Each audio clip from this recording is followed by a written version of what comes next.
Now I want to talk about the days of Lot, because Jesus references this in Luke 17.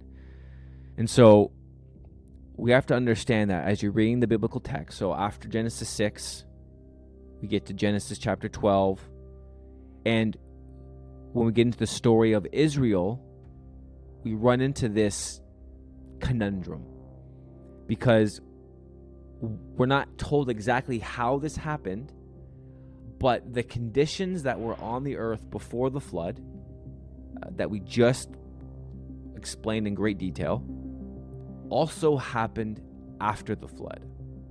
So somehow the Nephilim made it through the flood. So God sent the flood to judge the earth, to do a complete reset, but somehow we see Nephilim in the land after the flood. And if you read Numbers 13:33, when Moses sent the spies into the promised land to check it out, and they come back and they say, shoot, man, like, there's giants there. There's the sons of Anak who come from the Nephilim. They're in the land. Well, if God dealt with all the Nephilim on the flood, how do we have them in Numbers 13:33? The scripture is not super clear how it happened. I'm going to give a theory of how it could happen. There's a lot of different theories. But just right off the bat, though, we see that somehow they infiltrated the land again. And then when you're reading with the story of Abraham in Genesis chapter 12 and onward, in Genesis 14, we see that there was the war of the kings. There were these 9 kings. And when you do some research and digging into that, you realize they are all giant clans. And then when you get into the story of Israel, and again, as I mentioned before, in the conquest of the promised land, and even before they go into the promised land, you see the references to the Rephaim, the Anakim, the Zamzumim, the Horites, the Hittites, the Hivites, all of those ites clans. They are all giant clans. They are all descendants or somehow connected to the Nephilim.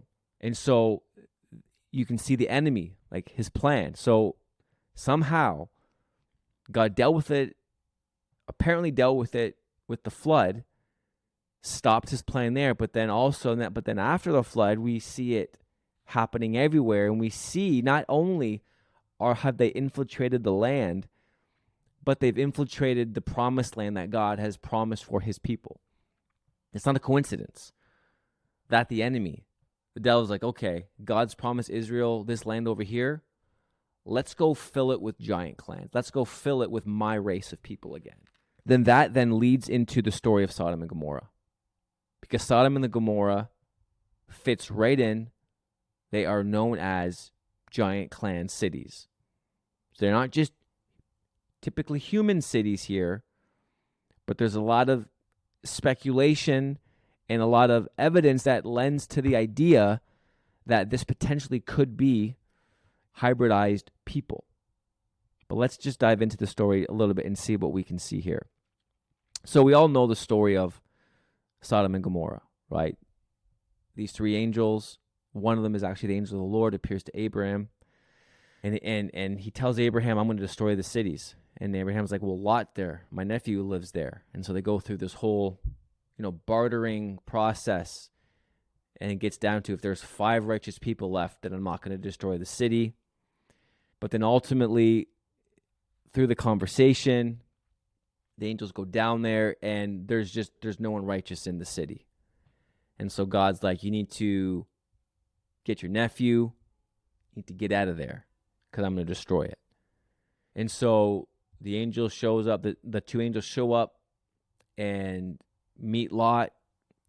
Lot welcomes him into his house, and all of a sudden, it says the whole city shows up at Lot's door, telling Lot, bring out these angels so that we may know them. That word no is speaking of sex. Send them out. We all want to do that to them. And so then Lot is freaking out. Lot offers. He's like, hey guys, how about I give you my 2 virgin daughters? Again, in the story, this is just jacked up. I'm going to give you my two daughters, but they didn't want that. No, they want the angels. So that's interesting. Why do they want the angels? Why do they want to know the angels? But ultimately, that doesn't happen. The angels actually make them all blind.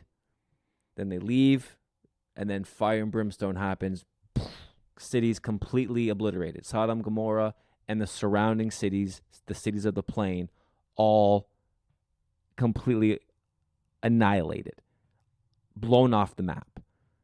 Now, typical interpretation that you hear is that in Ezekiel 16, God talks about this. He says, behold, this was the guilt of your sister Sodom, that she and her daughters had arrogance, there were plenty of food, carefree ease, but she did not help the poor and the needy. So basically they were greedy people. They weren't hospitable. They weren't taking care of the poor, the needy, the destitute. That's some of their sins. And then you have the really common view, which is that it was the sin of homosexuality, that just homosexuality was rampant, but God sees that as an abomination. And so he decides to obliterate these cities because of those 2 things. Now, let's just think for a second. Does that really make sense? Do we really think that on the earth at that time, that the only cities that were greedy, the only cities that were neglecting the poor, the only cities that were not practicing homosexuality, the only cities was just Sodom and Gomorrah and the cities around them? Like, that's it? Is that what we want to say? And as I thought about this, it was just like struck me like, is God really going to not just, because God again could have judged any number of ways. He could have sent a plague. I mean, you look at how God dealt with the sin of his own people. He sent plagues to judge them. But to a fire and brimstone obliteration, like a bomb explodes, a nuclear bomb, and blows up everything off the map just because of greed and carelessness of the poor and homosexuality. Like, he's going to blow everything up just because of that. It's like, it just, something doesn't add up there. And when we read Jude verse 7, it says this, just as Sodom and Gomorrah and the cities around them, since they in the same way as these angels indulged in sexual perversion and went after strange flesh, are exhibited as an example in undergoing the punishment of eternal fire. So what we see in Jude here is Jude connects. He connects Sodom and Gomorrah and the judgment there with, as you read earlier in verse 6, what was happening in the days of Noah. This is the link. And Jesus connects it, as we read in Luke 17. Jude connects it in Jude verses 6 and 7. He's connecting this sexual perversion, the way that they were going after angels and indulging in sexual perversion, going after strange flesh. And so this is what I want to propose, that how were there Nephilim after the flood? How were there giant clans after the flood infiltrating the land? I think, this is my theory, it's one of the theories out there, that there was a second incursion. I think that, and there might be multiple incursions that have happened throughout history. But I think the enemy heard what God said. So yes, Genesis 6, God sends a flood, wipes them all out. But then God makes this promise, I'm never going to wipe out the flood or wipe out the earth with a flood ever again. Well, if you're the enemy, you're like, well, God's not going to judge this way again, so let's run this back and try it again.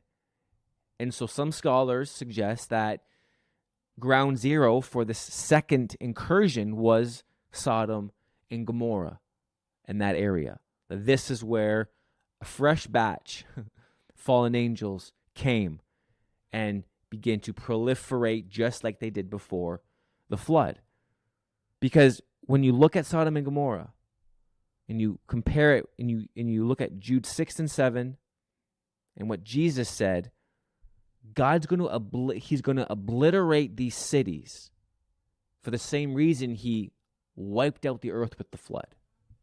Because their sin, it wasn't just that they were sinning bad. They weren't just greedy people who were gay. And God's going to just literally wipe them off the face of the earth. Yes. Was that stuff happening? Yes. Was homosexual rampant? Probably. Yes. Were they not being hospitable and not taking care of the poor and all that? Yes. But their sin hit a different level. It crossed that boundary that where God's like, no more. Can't do it. They crossed that creation boundary where it's like they were creating hybridized, they were corrupting the genetics of humanity again. They're corrupting the genetics of the animal kingdom again. All that stuff that they did before the flood, they were doing after the flood. From the DNA corruption to all the witchcraft and sorcery and magic and all of that. It was all repeated. It was all passed down, rebooted again. And then this was ground zero. And so God's like, for whatever reason, when this sin happens and everything that surrounds that, God's like, I'm not just going to judge them, I'm going to obliterate them. I need to wipe them off the map. And so which makes me think, like, what structures were built? What technology did they have? What was happening that causes God to judge in that way, where he has to physically destroy things? He had to physically wipe out the earth with the flood. Like, physically, he did that. Physically destroy Sodom and Gomorrah. Like, why? And so I feel like there's just something there when you look at what they were doing. You look at the corruption of the human DNA, the corruption of the animal kingdom DNA, and you look at all that forbidden knowledge that these fallen sons of God were teaching humanity, and what that would have looked like, the things that, and this is where you want to get into secret societies and Freemasons and Illuminati, and you look at all of the elites and all this stuff that we hear now, and we'll get into this in the next episode. This is where it comes from, that knowledge, that proliferation of evil, that forbidden realities that were taking place. This is where it started. So this is why I think that Sodom and Gomorrah had to be obliterated, physically destroyed, because God's like, this can't spread. And it was like, maybe it was beginning to spread or whatever, but God was like, no, it's done.